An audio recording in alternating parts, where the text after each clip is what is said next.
أعوذ بالله من الشيطان الرجيم.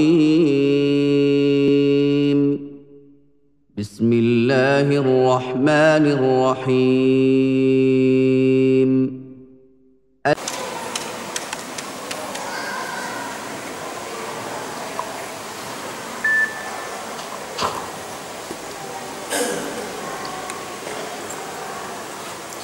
Assalamualaikum warahmatullahi wabarakatuh. Waalaikumsalam warahmatullahi wabarakatuh.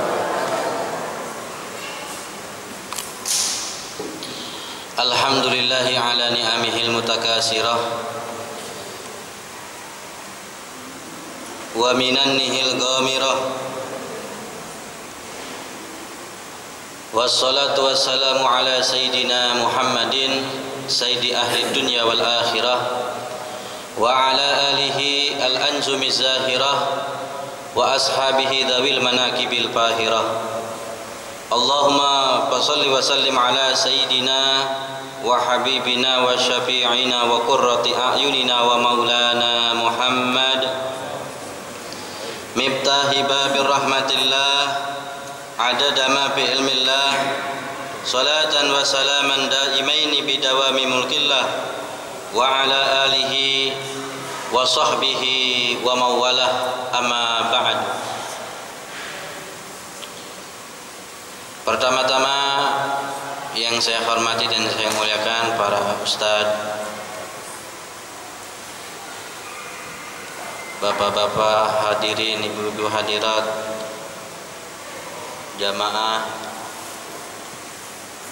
Masjid Jami Asy-Syuhada. Mudah-mudahan semuanya dalam lindungan Allah Subhanahu wa taala dan selalu mendapatkan curahan rahmat dan barakah. Insyaallah setiap hajat dan tujuannya dikabulkan oleh Allah Subhanahu wa taala. Para hadirin hadirat jamaah sekalian, mungkin saya tidak akan bertele-tele karena waktunya juga sudah telat. Berapa saya diizinkan bicara nih? 5 menit? 10 menit? Saya juga karena memang ada kegiatan-kegiatan lain gitu, tapi tidak ada apa-apa. Yang penting mudah-mudahan pada pagi hari yang cerah ini, yang insya Allah penuh barokah ini, kita mendapatkan curahan ilmu yang manfaat dari Allah, dan kita insya Allah ada pencerahan-pencerahan di dalam masalah ilmu agama Islam ini. Untuk itu saudara hadirin sekalian,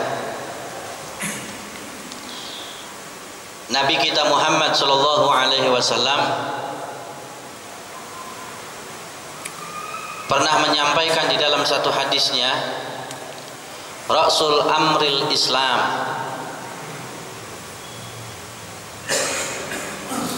pokok setiap urusan yang harus menjadi pokok di dalam kehidupan ini bagi manusia adalah Islam, yakni agamanya yang harus diperhatikan. Mengapa demikian? Karena Islam didatangkan oleh Allah Subhanahu wa taala melalui Nabi kita Muhammad sallallahu alaihi wasallam untuk keselamatan manusia. Orang-orang dahulu yang menolak Islam, mereka itu tidak dapat terselamatkan dari bencana, dari azab yang Allah turunkan. Kalaupun di antara mereka pada saat itu ada yang selamat dari bala, dari siksa Allah,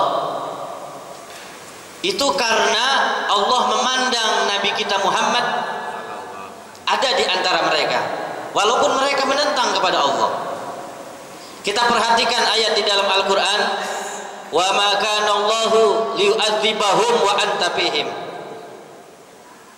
Allah tidak menurunkan bala kepada mereka, tidak menyiksa mereka selagi Nabi Muhammad ada di antara mereka. Jadi kalau orang-orang sekarang menafsirkan orang-orang dulu di luar Islam, orang-orang yang plural, menyamaratakan agama pada saat itu diselamatkan oleh Allah bukan karena mereka diridhoi oleh Allah dan keyakinan mereka benar, bukan. Karena Nabi ada di antara mereka dan pantangan buat Allah menurunkan bencana menyiksa orang selagi Nabi Muhammad ada di antara mereka. Demikian para jemaah sekalian, yang harus bahan renungan kita pada zaman sekarang ini.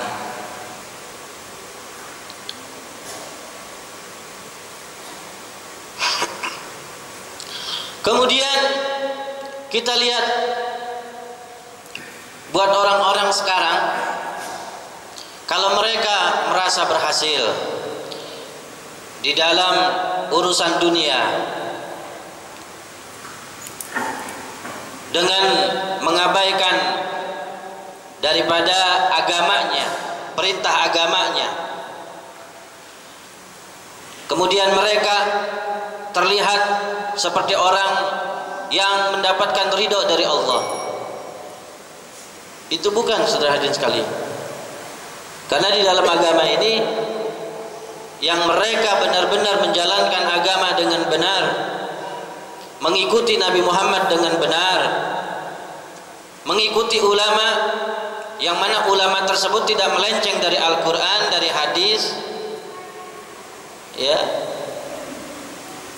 maka itulah orang-orang yang Allah berikan kebahagiaan hidup di dunia ini dan di akhirat. Di luar itu kalau ada orang bahagia enak hidupnya dunia dan akhirat, pasti itu adalah makarnya Allah, sebagaimana dia makar terhadap Allah. Itu tipu dayanya Allah. Istilahnya istijrat. Nggak sholat senang bahagia, tidak ngaji, tidak membaca Al-Quran senang bahagia. Itu istijrat. Jadi bagaimana? Tetap kita harus mengurus apa yang sudah Allah percayakan kepada kita, Islam, agama kita. Di dalamnya ada perintah dan ada larangan-larangan dari Allah Subhanahu wa taala.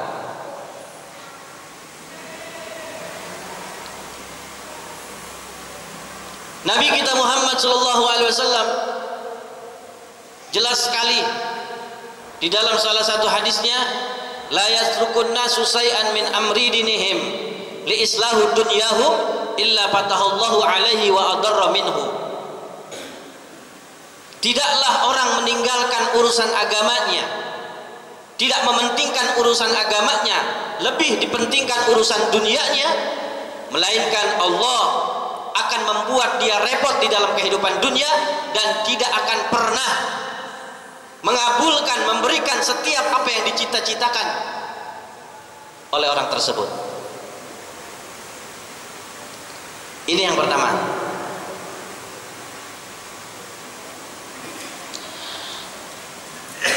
Yang kedua, wa amuduhus shalah. Jadi isinya di dalam perkara yang paling utama itu agama kita yang harus jadi perhatian. Yang kedua isinya sholat ternyata. Mengapa sholat ini adalah merupakan utama di dalam agama ini? Karena sholat ini adalah merupakan pokok di dalam peribadatan kepada Allah Ta'ala. Makanya Allah tidak mentolerir bagi orang-orang yang meninggalkan kewajiban atas dirinya sholat ini, dan Allah hukum yang pertama dengan dia berdosa, dan kelak nanti eksekusi dari dosa tersebut di akhirat.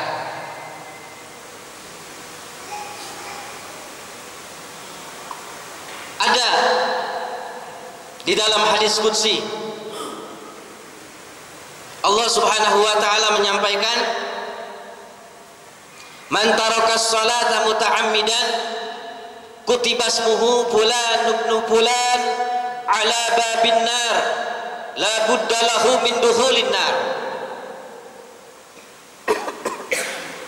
Siapa orang yang meninggalkan salat dengan sengaja, maka ditulis namanya di pintu neraka Fulan bin Fulan meninggalkan salat. Umpama subuh itu ada catatannya, asar dan seterusnya. Kalau umpamanya ada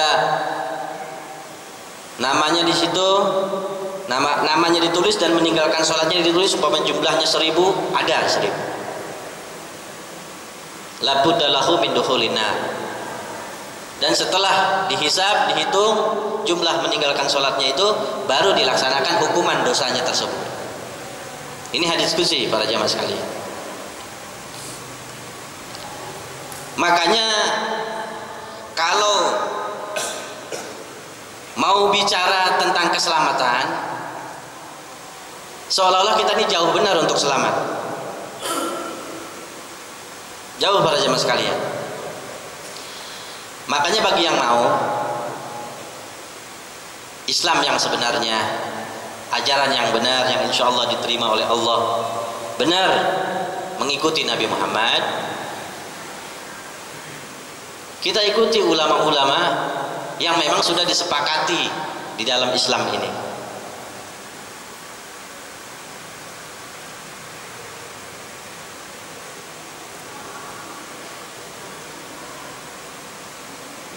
Jadi jangan terlalu mengikuti ambisius atau pemahaman-pemahaman yang pada dasarnya terkadang kita aneh di zaman sekarang ini. Dia seolah-olah ahli di dalam agama, bahasa Arab aja nggak tahu. Kita bingung. Bukan ahli. Sedangkan Islam ini Arab. Al-Quran ini bahasa Arab. Nabi Muhammad ini bangsa Arab. Karena apa? Nanti akan muncul orang di dalam Islam ini digoda sama setan. Itu akan muncul sifat kesombongan di dalam beragama, sifat dia yang lebih mengetahui.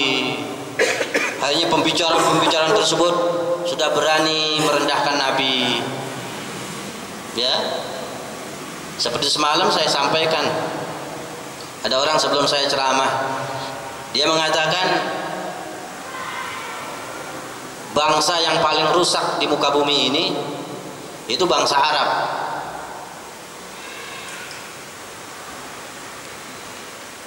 Saya katakan, kalau dengan mereka mengatakan dalilnya orang Arab mengubur anaknya hidup-hidup, itu mereka di luar ajaran Islam, di luar syariat Nabi Muhammad. Kalau begitu saya juga bisa bicara, di Yunani anak perawan dipotong hidup-hidup lebih gede lagi. Keyakinan banyak begitu, nggak bisa kita.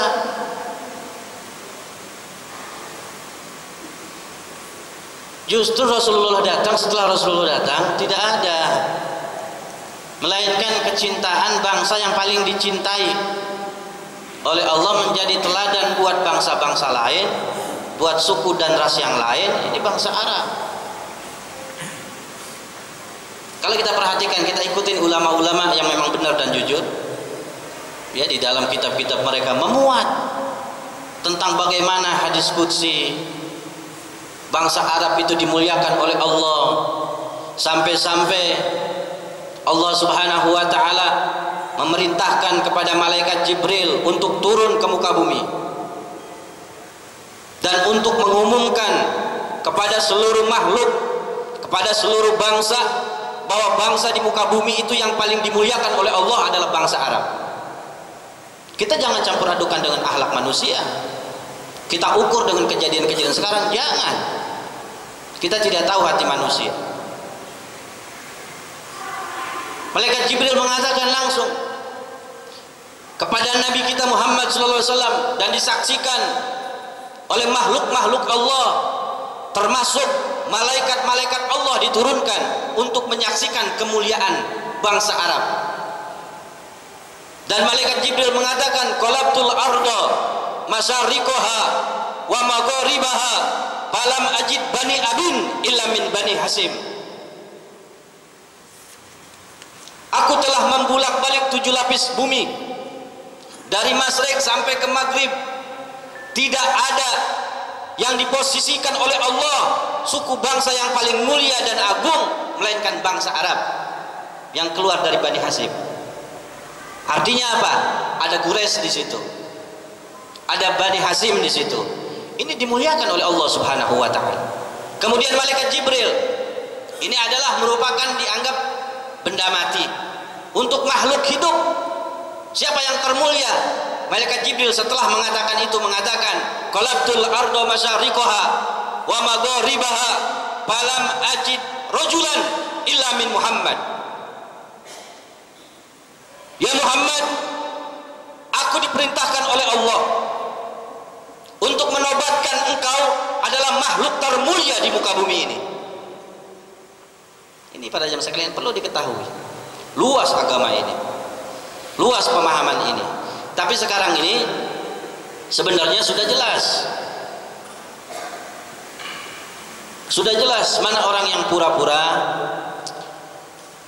mana orang yang memang mempertahankan keyakinannya. Coba kembali kepada Al-Quran yang sebenarnya.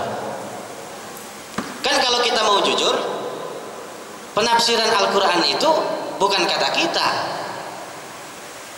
Saya dulu ngaji sama guru nggak nafsirkan Al-Quran, tapi membaca kitab tafsir. Berarti ada ulama yang disepakati, diserahkan untuk menafsirkan Al-Quran. Kita belajar tafsirnya, bukan dari kita. Kalau dari kita berantakan. Wa alaysal insana illa ma sa'a.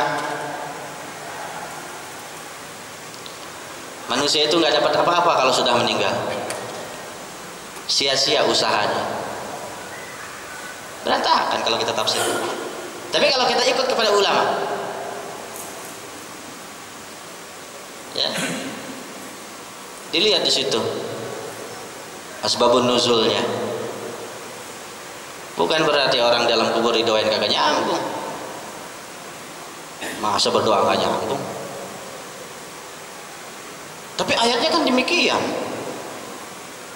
Iya betul ayat itu. Tapi lihat, coba tafsirnya ikut tafsir ulama, jangan tafsirkan sendiri. Yang menyepakati diri kita untuk bisa menafsirkan Al-Quran itu siapa? Pertanyaannya. Nah sekarang orang Imam Syafi'i ikut tafsir kepada orang, tidak menafsirkan.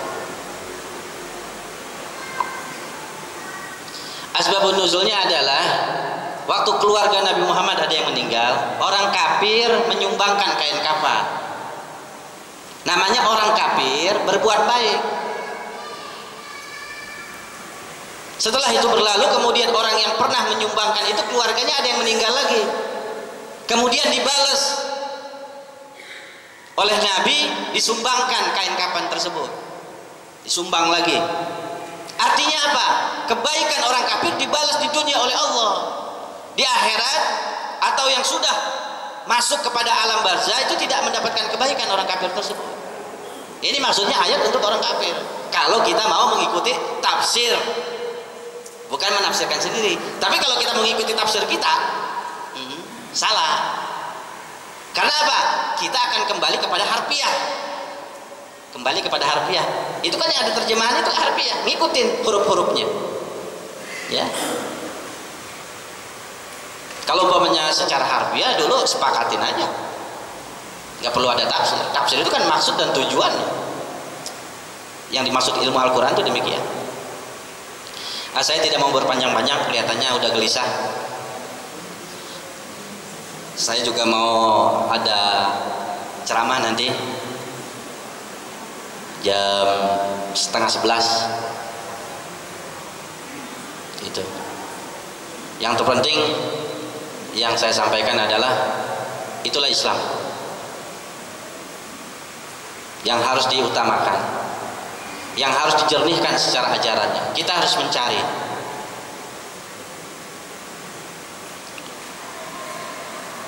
Kalau kita ikut ulama kan kita tinggal mengatakan aja. Kita bisa berdalil. Kalau kita nggak ikut ulama, kita nggak bisa berdalil. Paling bisa baca Al-Quran. Lebih tinggi sebenarnya dalilnya. Seperti saya ikut ulama, saya akan mengatakan, ma ahdasa wa khalafa kitaban au asaron au ijma'an bahwa bid'atut dhallah. Jadi yang dikatakan bid'ah itu adalah yang menyalahi Al-Quran, menyalahi hadis, menyalahi ijma' ulama, menyalahi asar, itu bid'ah, dolalah, sesat. Kalau tidak menyalahi, ini Imam Syafi'i loh. Kalau memang ada yang ikutin Imam Syafi'i.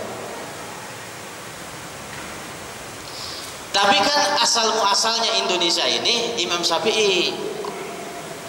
Kita lihat sanad-sanad keilmuan itu semuanya bermuara kepada Imam Syafi'i. Fikihnya, hadisnya kepada Imam Bukhari maupun kepada Imam Muslim. Kalau ada yang lain atau menyortir daripada kitab Sahih Muslim, menyortir ajaran Imam Syafi'i, siapa orangnya? Siapa ulamanya? Gitu. Nah ini gelap, tidak pernah ditunjukkan identitasnya. Tahu-tahunya ada ajarannya saja. Dan ajarannya menyebar di buku-buku. Nah ini di kita ini sulitnya demikian para jamaah sekalian.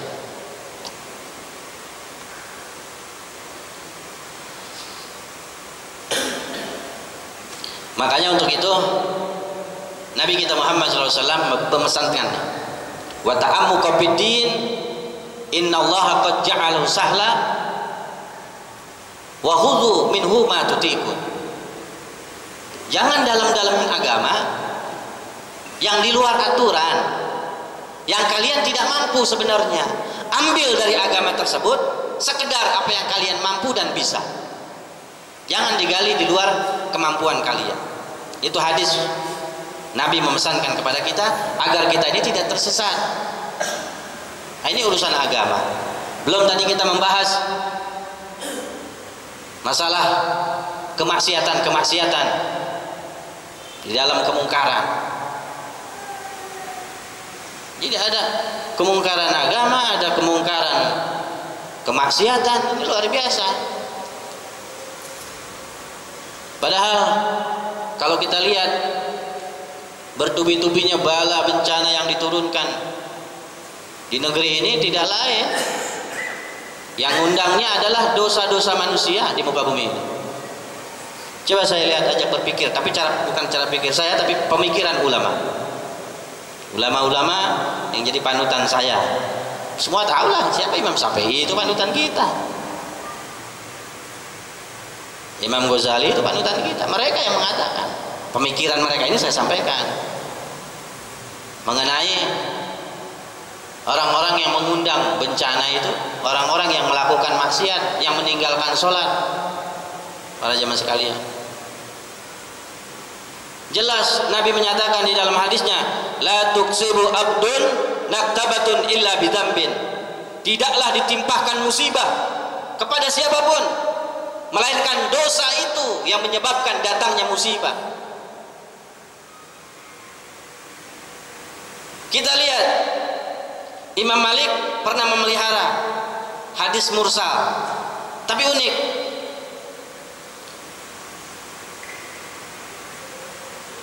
Yang mana hadis tersebut berbunyi, inna syiddatal harra wa faihi jahannam. Panas yang luar biasa yang melanda di muka bumi ini, suka ada panas, orang bilang pemanasan global atau apa. Itu disebabkan oleh api neraka yang membumbung tinggi naik ke atas. Di api neraka ini menggolak-golak di luar kebiasaan. Mengapa demikian? Itu disebabkan oleh ulah manusia di muka bumi yang melakukan maksiat. Dampak dari panasnya api neraka yang terus naik, menggolak itu imbasnya kepada bumi menjadi panas.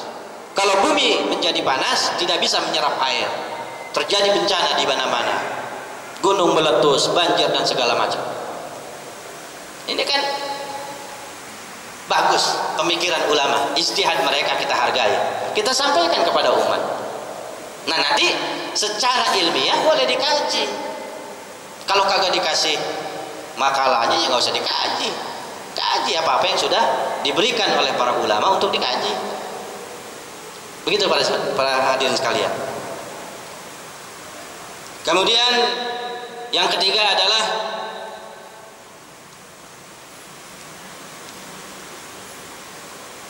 wasaminihul jihad, yaitu jadikanlah jihad ini sebagai naungannya di dalam kehidupan ini. Islam sebagai pokok, pondasi, artinya sholat sebagai tiang, kemudian jihad adalah sebagai atapnya, naungannya. Di mana jihad adanya? Ini kita sedang jihad.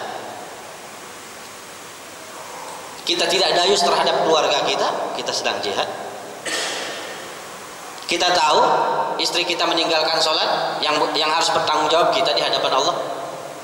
Berarti kita sedang jihad. Bahkan Nabi kita Muhammad SAW terhadap keadaan-keadaan yang sudah tidak ada alternatif lagi untuk Allah bisa menyelamatkan manusia. Sebenarnya manusia ini disuruh merapat terhadap ajaran, terhadap orang-orang yang berkaitan dengan Nabi Muhammad.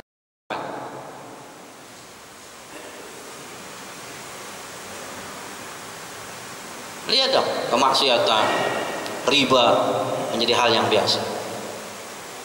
Anak-anak sudah durhaka terhadap orang tua.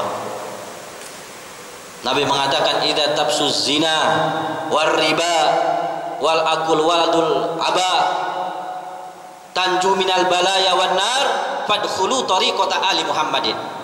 Apabila perzinahan sudah merajalela, bahkan dilegalkan mungkin oleh sebagian orang dengan alasan HAM dan segala macam,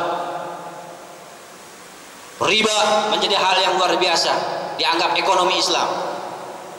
Kemudian anak-anak yang sudah mulai kurang ajar, membulak-balik ayat Al-Quran, masih muda, belum paham apa-apa, tidak memahami bahasa Arab, bertindak sebagai khutbah, bertindak sebagai penceramah. Ini merusak, yang mengundang bencana dari Allah. Alternatif yang didatangkan oleh Allah, fadkhulu tariqata ali Muhammadin, masuk ke dalam jalan aturan main. Paling tidak dekatkan diri kepada keluarga Nabi Muhammad, yakni ahlul baitnya Rasulullah Sallallahu Alaihi Wasallam. Paling tidak Allah ridho. Kalau Allah ridho, Allah akan berikan petunjuk yang sebenarnya. Assalamu manittaba'al huda. Ini diposisikan sebagai petunjuk oleh Allah Subhanahu Wa Taala keluarga Nabi Muhammad, ahlul baitnya Rasulullah Sallallahu Alaihi Wasallam. Dibahas nggak dibahas, ini adalah merupakan pokok di dalam agama ini, merupakan asas dasar. Ya, asasuddin mahabbah li ashabi wa ahli baiti wa li ahli baiti. Kullu syai'in asasun wa asasuddin mahabbah li ashabi wa li ahli baiti. Setiap segala sesuatu ada asasnya, ada undang-undangnya. Agama ini punya asas, punya dasar. Undang-undang asas agama ini adalah cinta kepada sahabatku, cinta kepada ahlul baitku. Makanya lihat, kita ini disebut umat yang tengah-tengah. Dulu lihat Khawarij, nggak bisa terima ahlul bait. Yang sebelahnya lagi tidak bisa terima sahabat. Kita yang tengah-tengah. Karena apa? Mereka yang ngikutin sahabat tidak mengikuti ahlul bait, Allah nggak terima. Atau mereka yang mengikuti ahlul bait tidak memakai sahabat, Allah juga tidak terima. Kita yang disebut umatan wasata, lihat di dalam penafsirannya, menerima, mengakui ahlul baitnya Rasulullah, mengakui daripada sahabatnya Rasulullah. Kita umat tengah-tengah yang jadi saksi kepada mereka, pincangnya mereka di dalam beragama, yang meninggalkan ahlul bait. Di satu sisi lagi mereka yang meninggalkan sahabat Nabi. Tidak jalan agama ini, saudara dan sekalian. Mereka orang-orang yang berjasa. Kita baca Al-Quran, as-sabiqun al-awwaluna minal muhajirin wal ansor dan seterusnya. Kita tahu.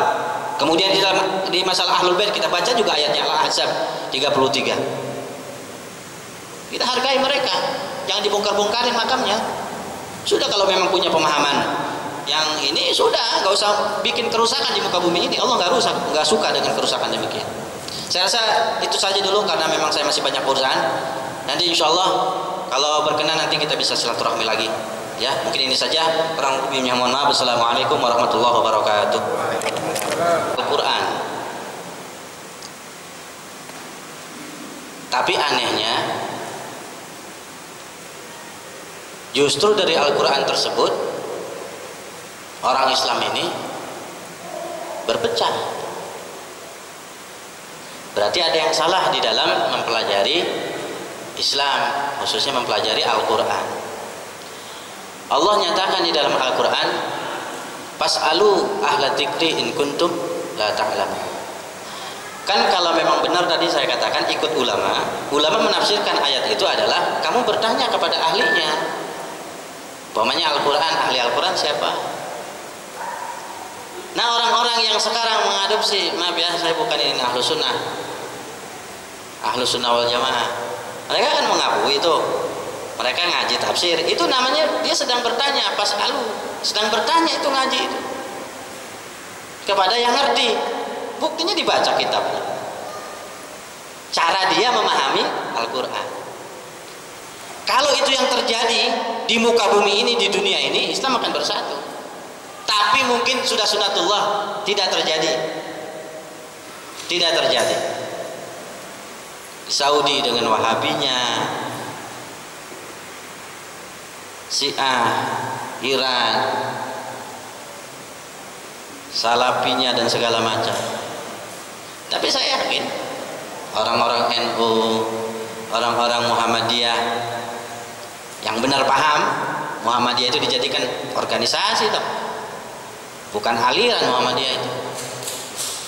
Dia benar-benar memahami agama, ya. Mereka adalah orang-orang ahlu sunnah wal jamaah. Cuman sayangnya sekarang ini sudah campur aduk dengan kepentingan, jadi banyak bentuk propaganda. Jadi satu-satunya jalan minta perlindungan kepada Allah Subhanahu wa taala. Ya, dengan kita tegakkan perintah-perintahnya. Karena Nabi kita juga dulu pernah lelah, pernah capek. Bahkan Allah ingatkan, apakah engkau akan mundur ke belakang setelah engkau gagal membawa orang kepada petunjuk? Urusan kau adalah menyampaikan, urusan petunjuk adalah urusanku, kata Allah. Urusan kita adalah jalankan perintah Allah, tinggalkan apa yang dilarang oleh Allah, jangan masuk kepada wilayah yang bukan wilayah kita. Jangan bicara orang tua Nabi di neraka atau segala macam.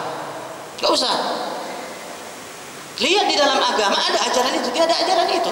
Kita jangan kurang ajar sama Rasulullah. Tidak tercipta semua ini kalau bukan Rasulullah. Ada orang-orang yang bisa berdalil yang tidak nyambung terhadap Al-Quran maupun kepada hadis Nabi kita Muhammad SAW. Lihat kalau Nabi Muhammad tersakiti, Allah marah besar. Sakit saudara hadirin sekalian. Saya sampaikan, saya ajak, jangan bahas itu. Mau sampai manapun ilmu antum sekalian, jangan kutak-kacik urusan keluarga Nabi. La tadkhulu buyutan Nabi illa bi'izni.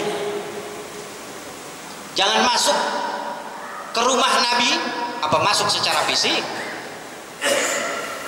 Apa masuk ingin tahu urusan rumah tangga Nabi?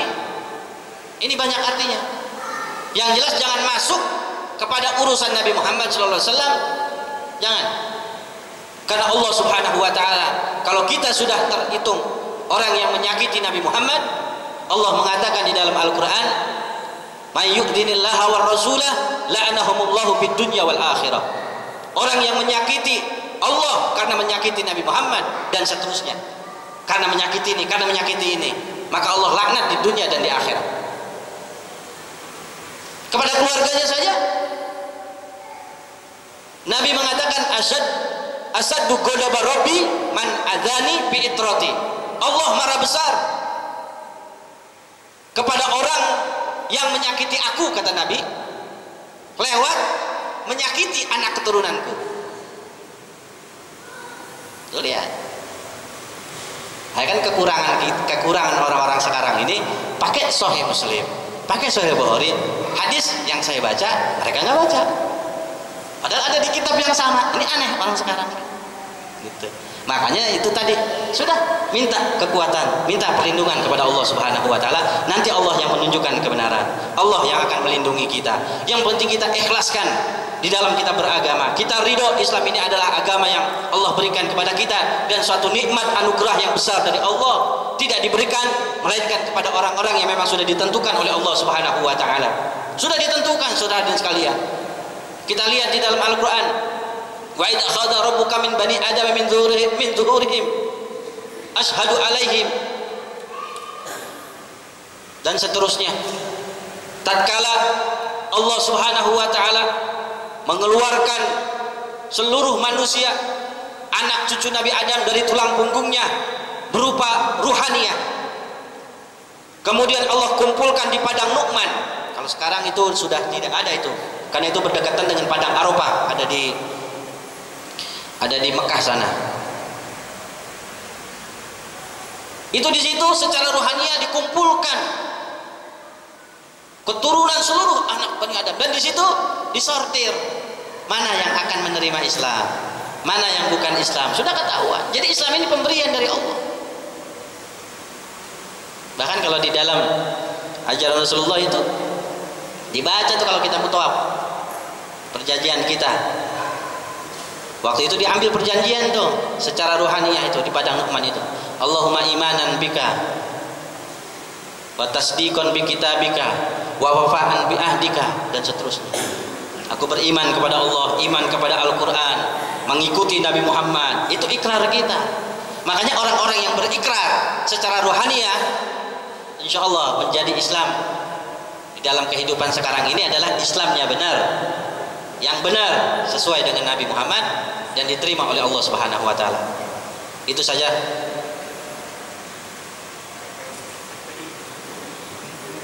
FPI. Hah? FPI. Oh, FPI ya, udah masuk itu. Apa sih, kan amar ma'ruf nahi mungkar. Amar ma'ruf nahi mungkar.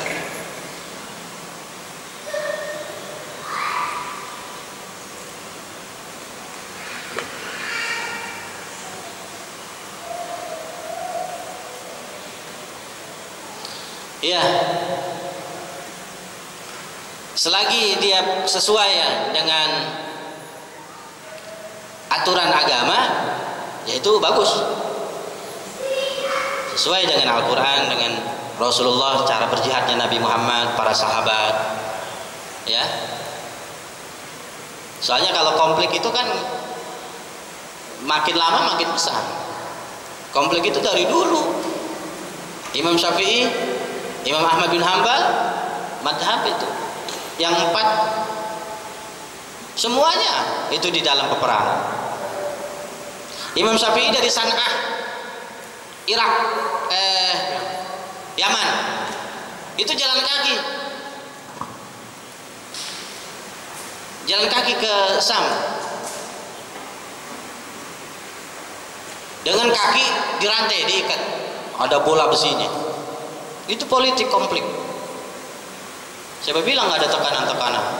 Amar ma'ruf nahi mungkar ini adalah merupakan konsumsi, cara masuknya. Wah, kepentingan-kepentingan Yahudi itu dari dulu. Sekarang kesian orang-orang yang mengklaim dirinya itu sebagai amar ma'ruf nahi mungkar jadi sasaran. Jadi sasaran pluralisme, sasaran HAM dan segala macam. Padahal taktik-taktik demikian itu dari zaman dulunya sudah ada. Dari Abdullah bin Sabah. Abdullah bin Sabah, lihat, ahli prekayasa.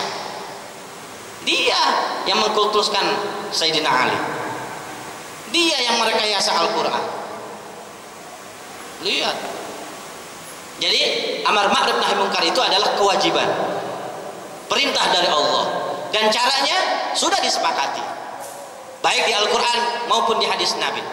Dengan cara begini dengan cara kita turun ke lapangan, dengan kita berdoa, semuanya amar ma'ruf nahi munkar. Bahkan yang lebih longgar lagi, lebih luas lagi adalah di mana kita mendidik, menjaga keluarga kita, kita memberi orang makan yang lapar dan segala macam, itu adalah merupakan jihad di sisi Allah Subhanahu wa taala. Itu saja mungkin.